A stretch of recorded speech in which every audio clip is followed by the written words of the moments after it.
Hello everybody, my name is Robius and welcome to a new episode of Assassin's Creed The Real History. In this series, I compare events in a selected character's life within one of the Assassin's Creed games to the actual history the individual lived through.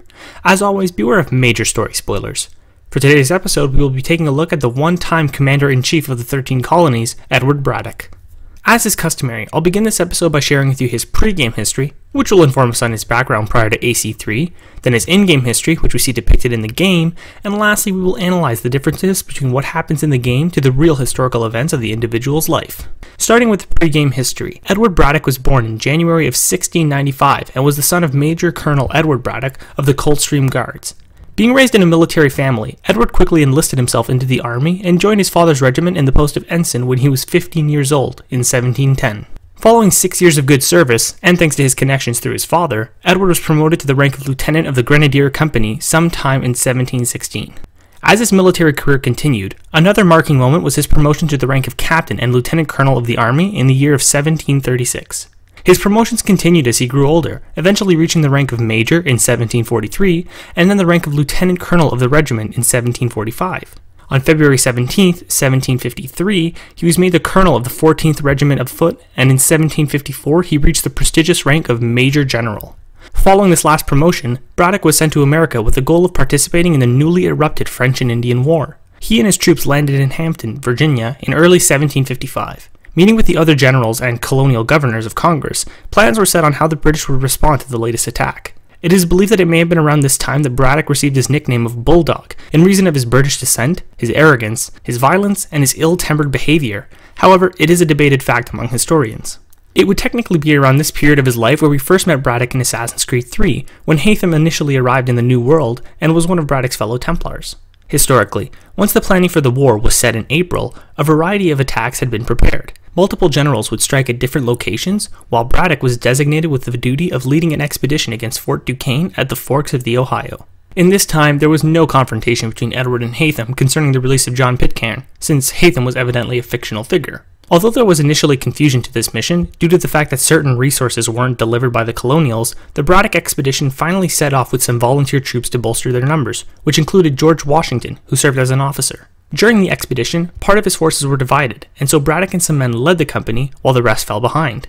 The goal was to cross the Monongahela River and then strike at Fort Duquesne. However, unbeknownst to the British, French and Native American troops had already been deployed to stop their crossing. On July 9, 1755, just as Braddock's men crossed the river, they collided with their enemies.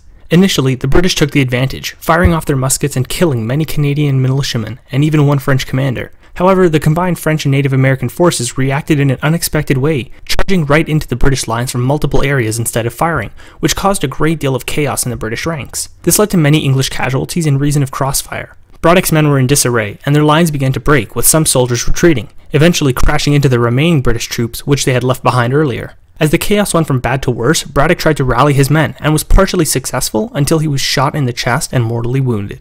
When the fighting finally subsided, the British were defeated. This segment was differently represented in AC3, where the Iroquois forces served as a distraction while Haytham chased and killed Braddock after a confrontation during his expedition. Braddock was then carried off the battlefield by Washington and Colonel Nicholas Merriweather. He survived the fighting for a bit, despite his wounds, but died 4 days later on July 13, 1755.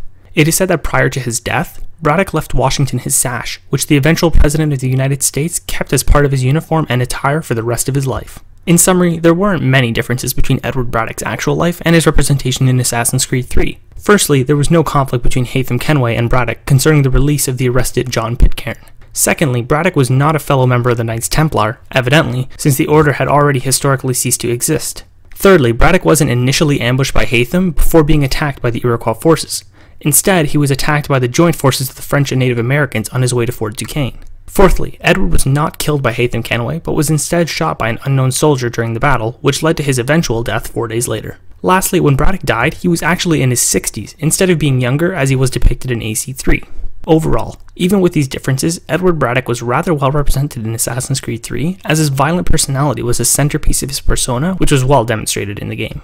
And with that final fact, we have finished another episode of Assassin's Creed The Real History. I hope you all enjoyed the video, and if you did, I highly recommend you try out one of the Assassin's Creed games. Thank you all for watching. Please leave any suggestions for future characters from any of the Assassin's Creed games that you'd like me to cover in the comment section below. Please rate, comment, and subscribe, and I will see you all in a future historical episode. Wrong. Whether we applied the sword more liberally and more often, the world would be a better place than it is today. In this instance, I concur.